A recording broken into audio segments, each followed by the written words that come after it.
Escucha un verso que me encanta de la Biblia. Dice así: levántate y resplandece, porque ha nacido tu luz, y la gloria de Jehová ha nacido sobre ti. He aquí que las tinieblas cubren la tierra, y oscuridad de las naciones, mas sobre ti amanecerá Jehová. ¡Aleluya! Qué glorioso pasaje, qué cosa tan hermosa tiene Dios para nosotros, que toda su gloria Él quiere que resplandezca sobre nuestras vidas, sin importar lo oscuro que se ve el paisaje, sin importar la densa o el problema tan grande. Dios nos dice que sobre nosotros amanecerá su voluntad sobre nuestras vidas. Eso es verdadera y realmente glorioso de parte de nuestro buen Dios y Salvador. Estamos en tiempo de Adviento, ¿verdad, iglesia? Y cuando estamos en tiempo de Adviento, siempre nosotros tratamos de buscar alguna canción presente en la Biblia, algún canto de esos que aparecen en el libro de Lucas. Sin embargo, el Señor me dirigió hacia otro derrotero. Me dirigió hacia ir a un canto, pero en el Antiguo Testamento. Y para entenderlo, antes de iniciar nuestro sermón, quiero darte una breve explicación de lo que significa un concepto teológico que no aparece explícitamente en las Escrituras, pero sí está lleno de él. El concepto es el siervo sufriente de Yahvé. Esa idea del siervo sufriente del Señor está presente, o es algo así como una especie de prototipo. Imagina, por ejemplo, a José, un siervo del Señor con una encomienda, con una visión, con un propósito de parte de Dios, que pasa una serie de vicisitudes, de problemas, y al final ese sufrimiento resulta en ¿qué? En bendición y redención para mucho pueblo. Y así mismo podemos ir viendo el patrón, y específicamente el profeta Isaías es quien explota esta figura hasta más no poder, en lo que en exégesis se conoce como los cantos del siervo. Específicamente en el libro de Isaías, a partir del capítulo 42 hasta el 55, se encuentran los cantos del siervo. Y nosotros de manera muy especial vamos a estar explorando el último de esos cantos, en el capítulo 53, que es el canto del siervo sufriente de Yahvé. Sin embargo, por mucho tiempo nosotros nos hemos quedado en el siervo sufriente y que el siervo sufre. Ahora, ¿hacia quién apunta ese siervo? Se dice por ahí que si tú quieres ver a un rabino enojado, a un rabino de esos que andan en Jerusalén, que leen la Biblia en hebreo, si tú lo quieres ver enojado o turbado, invítalo a un estudio bíblico de Isaías 53.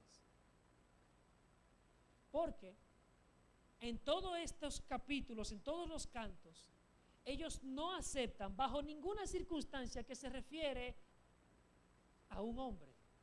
Ellos te hacen unas marañas y unas vueltas exegéticas y te dan vuelta y vuelta para decir que no, que en realidad se refiere al pueblo, y tú agarras y le hablas y le dices, ok, pero los rabinos del tiempo de Jesús entendían que se refería al Mesías.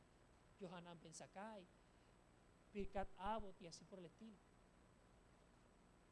Y entonces en ese punto tú tienes que empezar a correr porque te van a empezar a apedrear.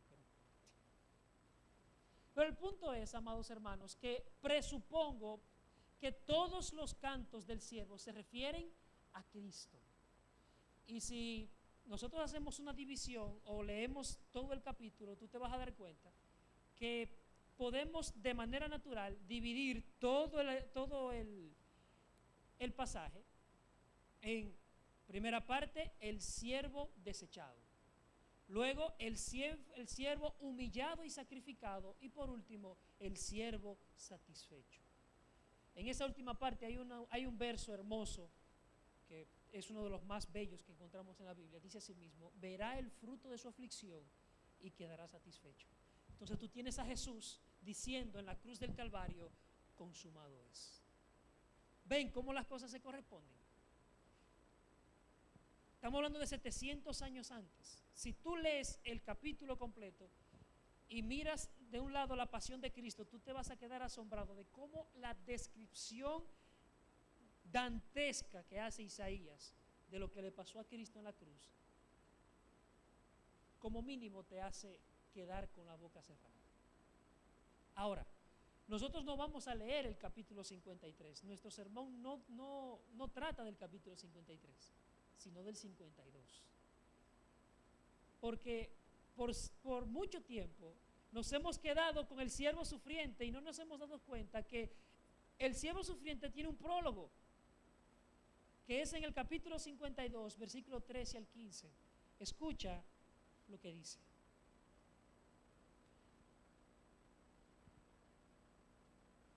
...52, versículos 13 al 15...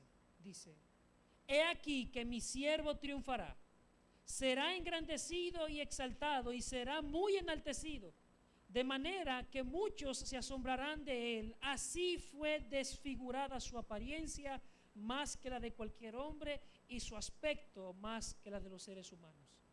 Así asombrarán a muchas naciones. Los reyes cerrarán la boca delante de él, porque verán lo que nunca les había sido contado, y comprenderán lo que nunca habían oído. Antes de llegar al siervo sufriente, tenemos que hablar del siervo triunfante de Yahvé. Es impresionante cómo Dios, antes de hablarnos de los sufrimientos de Él, nos asegura que el siervo tendrá éxito. De eso, mis amados hermanos, es que vamos a estar estudiando. Esos breves versos es lo que Dios tiene para nosotros hoy. Ahora, nosotros vivimos en un mundo bastante peculiar, donde todas las cosas aquí se están organizando para robarte tu atención. Tú descargas cualquier aplicación gratis, entre comillas, y en realidad tú lo que estás pagando es tu atención, con tu tiempo. No hay nada gratis, amado hermano. Hoy en día hay un concepto que se utiliza mucho en marketing digital que se llama engagement. Y ustedes no se imaginan los millones de dólares que se invierten en engagement. Compañías, redes sociales, todo está diseñado para robarte tu atención, para mantener tu atención en una pantalla el más tiempo posible. De hecho, si hacemos una traducción literal de engagement, lo que quiere decir es enganche. Y describe el nivel de atención y de compromiso que produce algo en ti. Hasta tal punto que te mueve a darle un like, a suscribirte, a hablar de eso, a compartir lo que estás viendo. Amado hermano, yo creo que Dios también quiere un engagement. Y Dios ha diseñado toda una estrategia suya para medir nuestro nivel de compromiso y nuestro nivel de atención a su persona, a tal punto que nos mueva a darle un like, a suscribirnos y a compartir lo que tiene para nosotros. ¿Cómo lo sé? Volvamos de nuevo al texto. He aquí, ¿quién está hablando? No es el profeta Isaías quien habla, es Jehová. Y el Dios, el Padre, el Señor Todopoderoso, el Dios Todo Sabio, está haciendo un señalamiento. He aquí mi siervo. Amado hermano que estás aquí, que estás presente hoy, Dios hoy te está señalando a alguien. A ti también, amigo que nos visitas por primera vez en este lugar. Dios, el Dios soberano, el Dios Todopoderoso, hoy está predicando y te está señalando a Cristo. He aquí mi siervo, te dice él. No hay aspecto alguno, no hay otra forma para tú engancharte que entender que el Dios soberano y eterno te está hoy hablando y señalándote a Cristo como su siervo escogido, como su siervo triunfante, como su siervo, su estrategia para salvarte.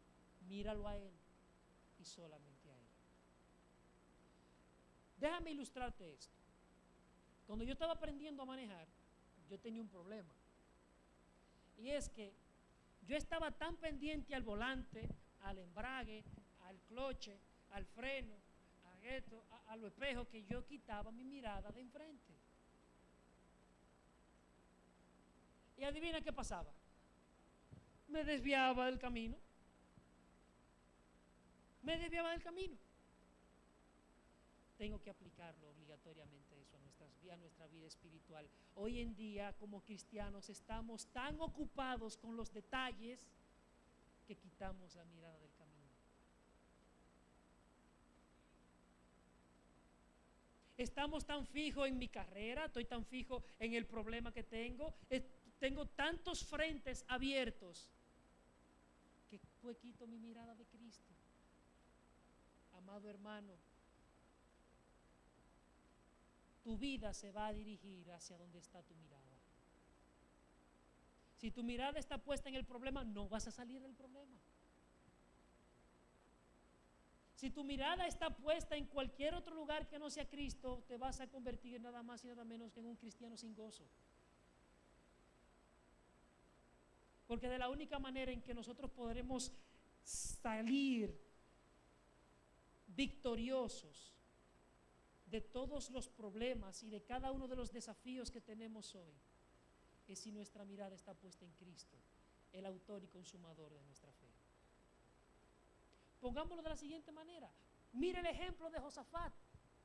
El buen rey Josafat, en un momento dado, el reino estaba tranquilo, todo bien, en esa tranquilidad extraña. Y de un momento a otro llega un heraldo, un mensajero de malas nuevas. Corriendo va donde el rey y le dice: hay una coalición de reyes que vienen a invadirnos. Una coalición de 5 reyes y ya están próximos. Ya están aquí. Un problema gravísimo. Josafat, turbado, lleno de miedo, pero como con un corazón noble y lleno de Dios, manda a que ayunen. Ni siquiera a preparar la guardia. Ni siquiera llamó vamos al ejército. No. Pregonó ayuno. Buscó oración. Desde el más grande hasta el más pequeño, animales y todo el mundo en ayuno. Y luego entonces hizo una asamblea general y dijo una oración gloriosa delante del pueblo, pero lo que quiero rescatar es esta frase que se encuentra allí. Él dice: Señor, no sabemos qué hacer. No sé si te ha pasado eso, si te has visto en esa encrucijada donde tú estás en 3 puntos suspensivos, donde tú no sabes para dónde coger, no sabes qué puerta tocar, a quién hablarle. Yo me he visto allí, no sé tú. Señor, no sé qué hacer. Y luego le dice Josafat: pero mis ojos están puestos en ti. Eso es un cristiano enfocado. Eso es un hombre con verdadero temor de Dios que atiende al Dios Todopoderoso cuando te dice: he aquí mi siervo. Amado hermano, no permitas que nada robe tu atención de Cristo. Jamás podrás tener una vida cristiana abundante si Cristo no es la meta de tu vida, si Él no es el objeto de tu estudio, si Él no es tu observación diaria. Y a ti, amado amigo que estás aquí, Isaías tiene otro verso interesante, donde Dios vuelve a hablar y dice: mirad a mí y sed salvos. Mirar a Él. Qué gloriosa la sabiduría de Dios, que con una misma acción edifica tanto al que es creyente como al que no lo es. Solo hay que mirar a Él. He aquí mi siervo, señala Jehová. He aquí mi siervo. El punto es que esa palabra, he aquí, es más que un simple señalamiento. Describe al que le dan un sopapo en el pecho. Atiende, muchacho. Esa es la idea. Es como si Dios sacudiera nuestras vidas y agarrara y nos dijera: enfócate en Cristo. Atiende a Dios. Este es el momento en el cual tú debes de poner más atención a Cristo. He aquí mi siervo, el siervo sufriente de Yahvé.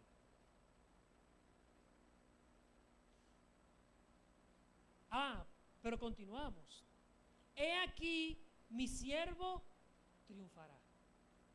El Dios santo y soberano no solamente nos señala a su siervo, sino también que nos asegura su triunfo. Y esto es algo que nosotros como iglesia tenemos que pensar realmente. Porque he visto muchos cristianos por ahí, y le voy a hablar hoy ahora a los que tienen células o los que están trabajando en la obra del Señor, que constantemente se ven o se desaniman ante la negativa, ante la dejadez, ante la apatía de muchas personas, a los cuales ellos invitan y no van. A ti que estás predicando a un familiar, a ti que tienes un hijo rebelde, a ti que tienes una esposa que te falta respeto, a ti que tienes un esposo que te es infiel y que estás orando por él, a ti que tienes un verdadero problema y te sientes desanimada, desanimado, que piensas que Dios no está en control. Déjame decirte que Él te dice hoy: he aquí mi siervo triunfará. Amado hermano, escucha cómo es que Dios trabaja. Empieza la carrera, toma el premio. Ahora vete a correr. Lo que te quiero decir con esto es que ya triunfaste. En Cristo Jesús eres más que vencedor. Ya Dios te entregó esa alma. Ya Dios te entregó ese esposo. Ya Dios te entregó ese hijo rebelde. Ahora voy a buscarlo. ¿Tú sabes por qué es tan difícil ganarle a un campeón de boxeo? Tienen el mismo peso, tienen la misma fuerza, tienen la misma técnica. ¿Por qué es tan difícil ganarle a un campeón de boxeo? Porque él está peleando desde la victoria. Él está peleando desde el triunfo. Tú no vas a poder, amado hermano, entender eso hasta que no te visualices victorioso en Cristo. Y Dios hoy te dice: mi siervo triunfará. En Cristo Jesús tú eres más que vencedor. Actúa como tal. Camina victorioso. Hay veces que yo lo he dicho otras veces, nosotros no entendemos cuál es la filosofía de nosotros como congregación. Somos un camino de victoria, no hacia la victoria. Porque ya somos victoriosos y caminamos triunfante. Somos una iglesia triunfante y militante. Militamos hacia el triunfo porque ya lo tenemos. Asimismo, ve hacia ese pecado que te domina. Hacia mismo ve hacia ese problema que tienes, ve triunfante, porque en Cristo ya lo has conquistado. El siervo triunfante de Yahvé te dice hoy: en mí tú tienes victoria. Sal de aquí, amado hermano, con una fe renovada y una confianza en que Dios te dará el triunfo. El triunfo ya lo tienes en Cristo Jesús. Este siervo no solamente ha triunfado, este siervo también es un rey. Me encanta, Isaías hace unos juegos y unas paradojas. Él continúa diciendo: he aquí mi siervo triunfará, será engrandecido y exaltado y será muy enaltecido. He aquí mi siervo, piensa en eso. Él obrará sabiamente, Él va a triunfar y será enaltecido. No hay forma alguna en el cual tú puedas verte perdido si tienes confianza absoluta en el Dios que triunfa. Es Jesús quien asegura: Padre, los que me diste los he guardado y ninguno de ellos se ha perdido. No hay plano alguno, no hay multiverso en el cual un cristiano salga derrotado. Porque tu victoria no depende de tu esfuerzo, depende total y absolutamente de tu nivel de confianza en la obra que hizo Cristo por ti. Dios te dará la victoria, amado hermano. Confía en eso. Confía absoluta y completamente en Él. Este siervo es un siervo que será enaltecido, que será exaltado, que será engrandecido. Es imposible tú leer eso y no pensar en la resurrección de Cristo. En el otro lado de la cruz, si te das cuenta, lo que Isaías está haciendo es, él nos está enseñando la victoria para luego mostrarnos cómo fue, cuál fue el proceso. Pero aquí entonces él nos está describiendo el Cristo glorioso, el Cristo el cual venció la muerte, el que fue levantado de la tumba, el que fue ascendido a los cielos, y no solamente eso, sino que ahora está a la diestra de Dios Padre. Y ahora toda rodilla debe doblarse y toda lengua debe confesar que Jesucristo es el Señor. Porque su siervo triunfará. Su siervo será engrandecido, será exaltado y será muy enaltecido. Luego en el versículo 14, nosotros vemos el sacrificio sacerdotal de este siervo. El sacrificio comienza así, con una sorpresa, porque luego de mostrarnos a este glorioso siervo, luego de mostrarnos cómo este siervo va a triunfar y la gloria de este siervo, que es enaltecido, que es engrandecido, entonces nos muestra a un siervo sufriente, a un siervo sacrificado, desfigurado. Escucha las palabras que utiliza. Dice, de la manera que muchos se asombraron de él, así fue desfigurada su apariencia.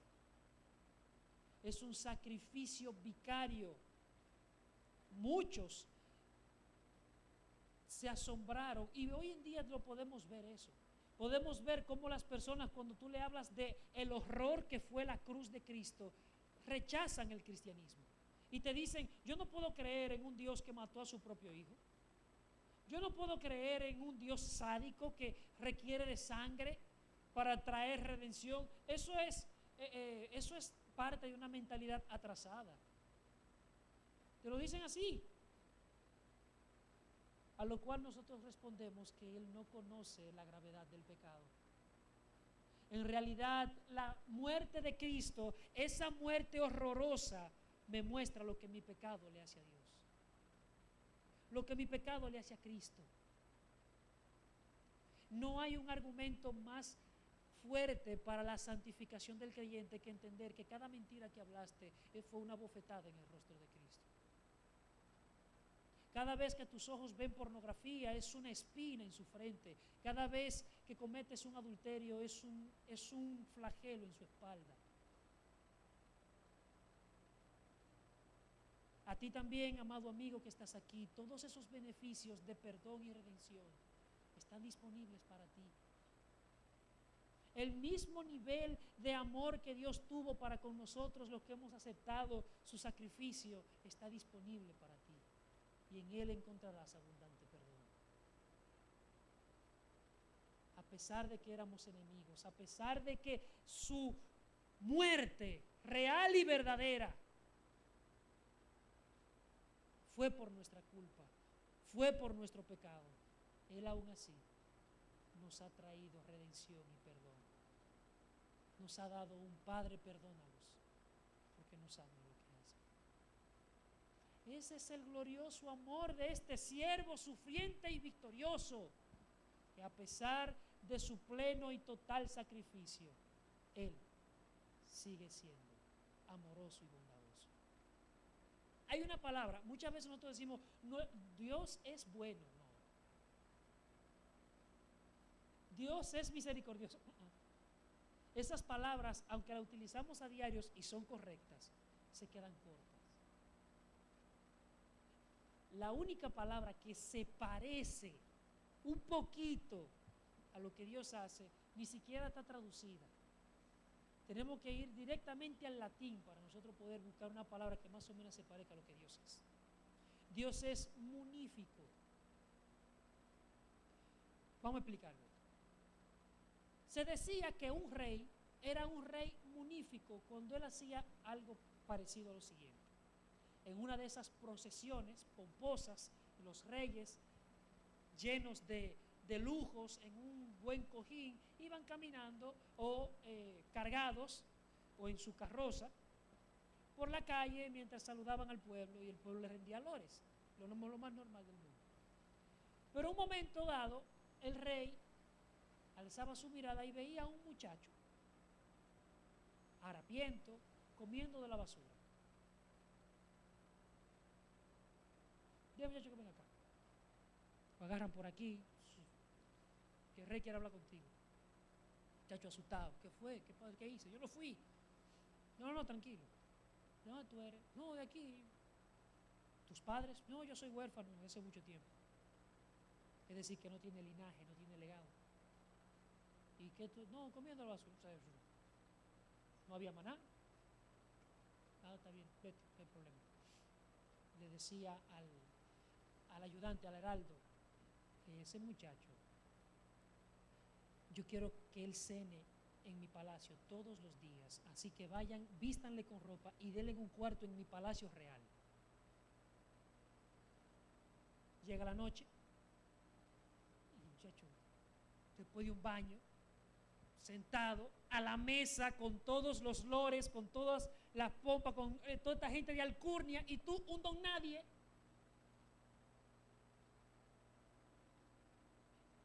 El rey agarraba, se paraba en dos patas y decía: señoras y señores, de ahora en adelante ese joven va a ser el conde de tal sitio, va a su cargo, va a tener tantas personas, tantos niveles de tierra. ¿Y tú qué pasó?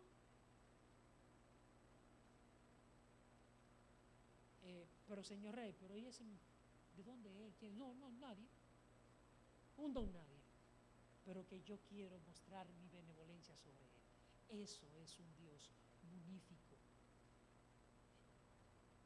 Y aún esa palabra se queda corta, porque lo que Dios hizo fue apiar a su hijo. Fue desmontar al príncipe y ponerte a ti. Jesús en Juan 17 dice: Padre, la gloria que me diste, yo se le he dado a ellos. Ven que aún la palabra magnífico no le corresponde a lo que Dios ha hecho en nuestra vida. Su siervo estuvo también de acuerdo. Cristo lo hizo gozoso, se despojó a sí mismo y sufrió una muerte de cruz para que tú y yo, amado hermano, fuésemos levantados y ahora pudiésemos disfrutar la vida de Cristo. Ese es el evangelio. Ese es el glorioso evangelio del siervo triunfante que a través de su sufrimiento te da vida y te trae redención a tu vida, a tu alma.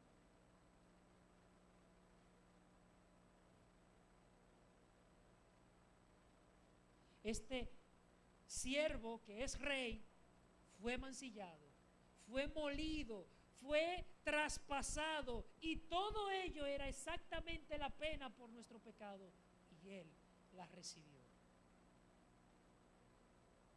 La primera parte del versículo 15 nos explica el porqué de todos estos terribles horrores que Jesucristo sufrió.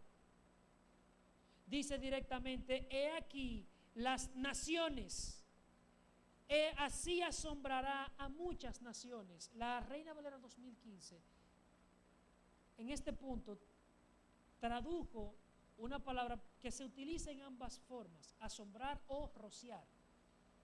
A ver, cuando a ti te rocian un poco de agua en la cara, ¿cómo haces?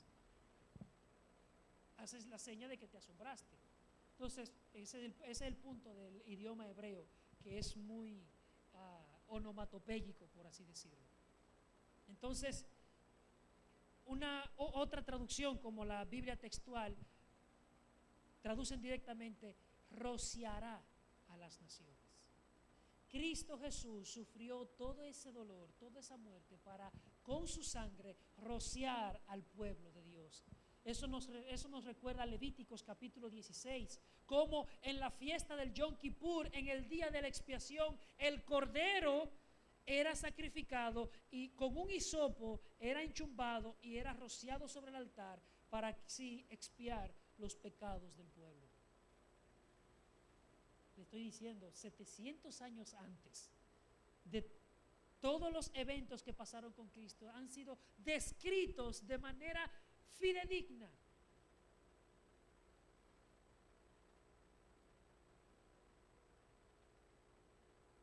He aquí, Él rociará a todas las naciones. Primera de Pedro, capítulo 1, dice que nosotros hemos sido elegidos según la presencia de Dios Padre, en santificación del Espíritu, para obedecer y ser rociados con la sangre de Cristo. Que el Dios Todopoderoso nos haga entender lo que significa que todo su ser opera en nuestra salvación.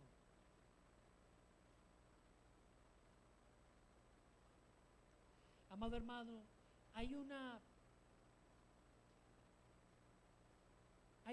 anécdota sobre las iglesias en el norte de África, muy interesante, que nos hace entender lo que implica tener un compromiso real con el sacrificio de Cristo. Son iglesias domésticas donde en el norte de África, estamos hablando donde está el grupo Boko Haram, un grupo islamista que mata a cristianos por verlo caer, para decirlo de una manera rápida. Claro que tú eres cristiano, ¡pam!, un tiro, normal. Es normal ver cuerpos en la calle. A ese nivel, yo no sé si usted sabe que la religión cristiana es la religión más perseguida de todo el mundo. Y nadie habla de eso. Solamente se habla de la islamofobia, de la homofobia, pero nadie habla de la cristianofobia. Pero ese no es el tema. El punto es que en las iglesias del norte de África, ellos tienen, además de que cantan muy bajito, para que no se escuche y no venga uno de estos grupos a asesinar a toda la iglesia, ellos tienen un coro que nosotros lo conocemos. He decidido seguir a Cristo, no vuelvo atrás, no vuelvo atrás. Lo que pasa es que ellos en árabe le agregaron una estrofa. Y la estrofa dice de la siguiente manera: he decidido seguir a Cristo, aunque me echen en la cárcel y me torturen. He decidido seguir a Cristo, aunque me maten a mí y a mi familia. He decidido seguir a Cristo. No vuelvo atrás, no vuelvo atrás. Amado hermano, te voy a hacer una pregunta muy sincera hoy. ¿Has decidido seguir a Cristo? Ese amén fue muy rápido,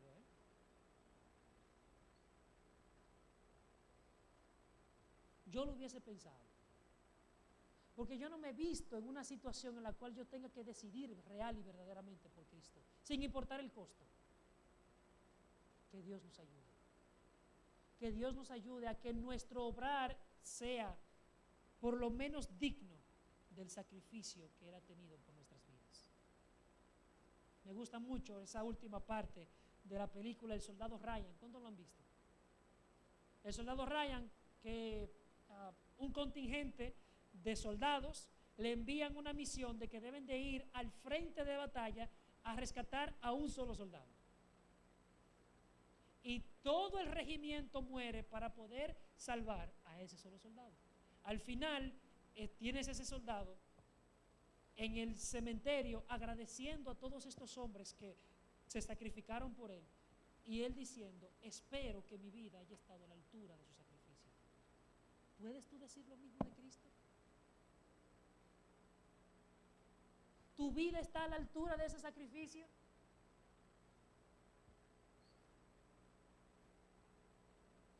Me preocupa ese silencio. ¿Le estoy hablando a alguien aquí? Hay gente todavía. Amado hermano, todavía tú no has calculado la gran carga del pecado, el horror de la cruz y lo terrible que solamente el hecho de que el Hijo glorioso e inocente de Dios haya muerto por ti. Tú no sabes, tú no te has puesto a computar lo que es eso. Mi intención hoy es que nosotros podamos ver lo que significó que Dios envió a su Hijo lo que implica real y verdaderamente el yo de haber dicho, sí, yo creo que Jesucristo murió por mí. Porque nosotros nos encanta, y perdóneme, mi intención no era ser tan drástico, pero nosotros nos llenamos la boca diciendo que somos cristianos. Y eso no se ve en la manera en cómo tratamos a nuestros semejantes. No se ve la vida sacrificada de Cristo en mi vida, pues yo soy imitador de Él. Ah, no, que yo soy un imitador de Cristo. Ajá. ¿Dónde están tus cicatrices?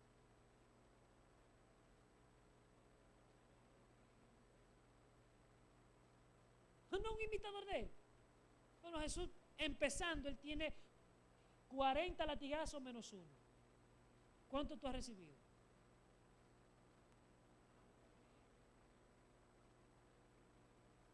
Amado hermano, el llamamiento de Cristo es un llamado a sufrir, pero es un llamado al sufrimiento victorioso, porque a través de nuestro sufrimiento otros vienen a Él. Es un llamado a un sufrimiento que nos trae victoria.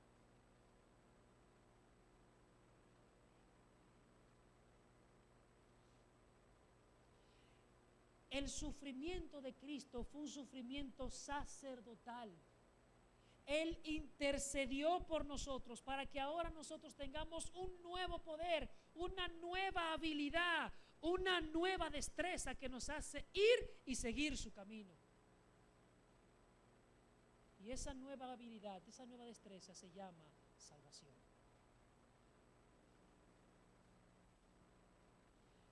No solo se queda ahí, no solamente es un rey, no solamente es un siervo que es rey, es un siervo que es sacerdote, pero también es un siervo que es profeta, que pregona y dice una serie de cosas interesantes más adelante. Dice así la primera parte del versículo 15, el cual se convierte en un eje entre los sufrimientos y la victoria de Cristo. El versículo 15 dice lo siguiente: así asombrará a muchas naciones, los reyes cerrarán la boca delante de Él, porque verán lo que nunca les había sido contado y comprenderán lo que nunca habían sido ocultos. Isaías, en otra parte más atrás, había dado un juicio con esas mismas palabras, pero al revés. Él había dicho: yo hablaré de tal manera que les daré oídos gruesos, para que oyendo no entiendan y viendo no perciban. Le estaba hablando directamente a su pueblo que había desechado al siervo. Y Jesús se hace eco de eso cuando cuenta la parábola del sembrador. Sus discípulos van donde él y le preguntan: ¿por qué tú hablas en parábola? Le dice: a ustedes les es dado el entender, mas a ellos todas las cosas en parábolas, para que viendo no perciban y oyendo no entiendan. Aquí Isaías nos está diciendo que al final de la película, los mandatarios, los reyes que están acostumbrados a hablar, a que su nombre es mandatario, ellos mandan, ante la gloriosa hazaña de este siervo, tendrán que cerrar la boca. Hay un salmo glorioso que dice que las naciones se amotinan en contra de su ungido, y él, ¿sabe lo que hace? Se burla de ellas. Porque no existe una fuerza militar, no existe una coalición de naciones, no existe soberano alguno que pueda siquiera asemejarse al poder absoluto que tiene Cristo. No hay forma alguna en que su hecho, en que sus designios no sean cumplidos. Amado hermano, el Cristo triunfó, el Cristo glorioso, el Cristo triunfante no tiene contratiempos en su agenda. No hay baches, no hay imprevistos. Para nosotros sí los hay, pero para su obra no. Así que Él no ha terminado contigo. Y Él triunfará. Ese pecado que te domina, Él triunfará. Eso que te agobia, que te quita el sueño, Él triunfará. Esa situación que te hace decir, Señor, no sé qué hacer, Él triunfará. Amado hermano, Dios va a triunfar y no ha terminado contigo. Descansa en esa promesa. Descansa en esa promesa. Dios te dice hoy, yo voy a triunfar. El impacto que tendrá la obra de Cristo en las naciones y que tuvo ya es sin precedente. Y en nuestras vidas nosotros simplemente tenemos que traer, me gusta mucho una ilustración interesante. En un momento dado, hay un importante profesor de la Universidad de Nuremberg que se ufanaba de decir que ningún pastor le ganaba un debate,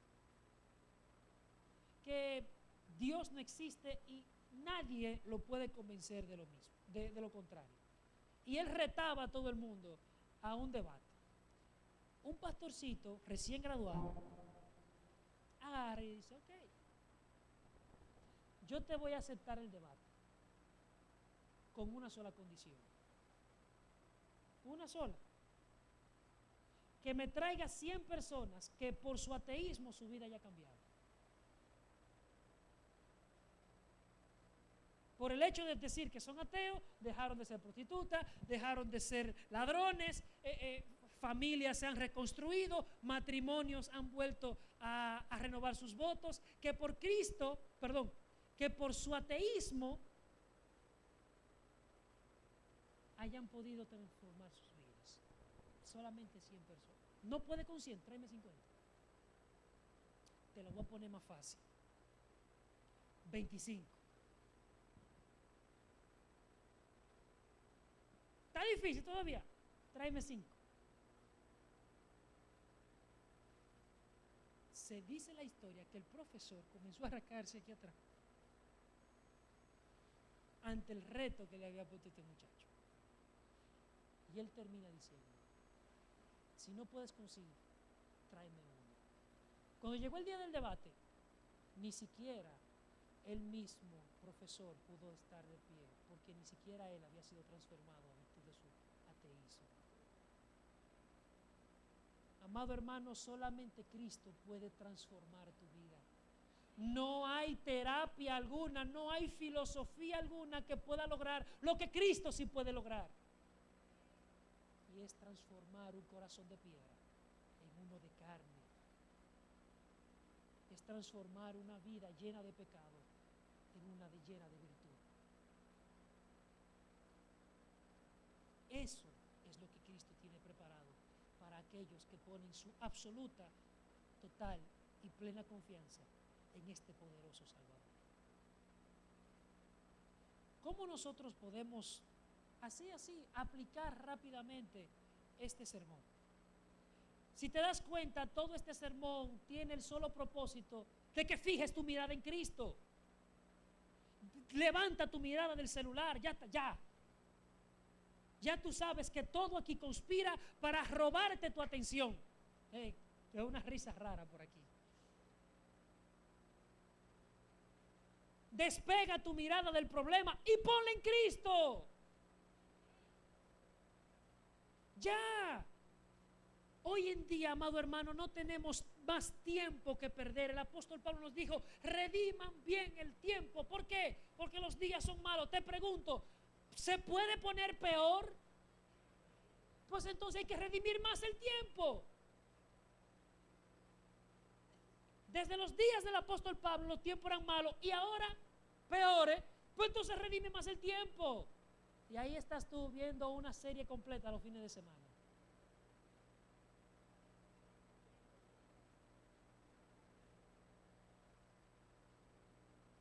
De nuevo, tú que dices ser cristiano, ¿tu vida está a la altura del sacrificio de Cristo?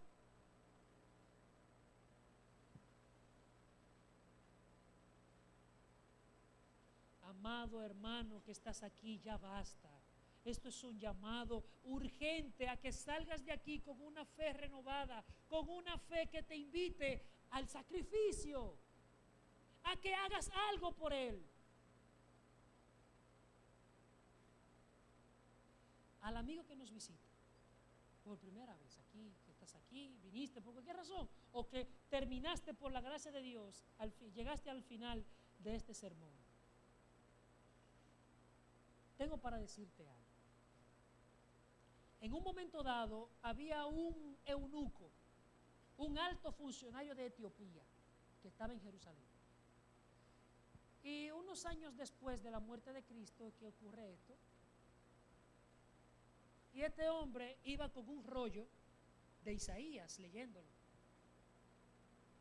Y él estaba ahí y él entendía lo que se estaba escribiendo, lo que había, él sabía, él había decodificado, él entendía, lo leyó. Pero había un nivel de significado el cual él no le había caído. Dios en su soberana y impresionante poder pone a un heraldo suyo al lado de él, Esteban. Y ahí Esteban estaba en el camino, el cual fue traspuesto. Y cuando se para el eunuco y él ve que está leyendo Isaías, Esteban le dice: ¿entiendes lo que lees? Y el eunuco, captando lo capcioso de la pregunta, le dice: ¿y cómo voy a entender si no me explican? Y allí él procede a detallarle que el siervo sufriente de Yahvé es Cristo. Entonces, ante esa exposición, ante saber que el siervo de Yahvé es Cristo y la obra impresionante que ya hemos nosotros bosquejado aquí, el eunuco solamente es una pregunta: ¿qué impide que yo sea bautizado? Esto es importante, no es una pregunta al azar, porque en el Antiguo Testamento, ¿usted sabe qué es un eunuco? Un eunuco es una persona al cual ha sido castrada, le quitan los testículos para que él sirva en el palacio. Y en el Antiguo Testamento está estipulado que ningún hombre que tenga los testículos magullados podía entrar a la presencia de Jehová en el templo. Entonces él, el eunuco, maltrecho, desfigurado, un símbolo de tu pecado, que tú estás maltrecho, estás desfigurado, le pregunta a él: ¿qué impide que yo sea bautizado? Ya yo entendí la obra de Cristo, ¿qué impide que yo sea bautizado? Y Esteban le dice: ahí hay agua.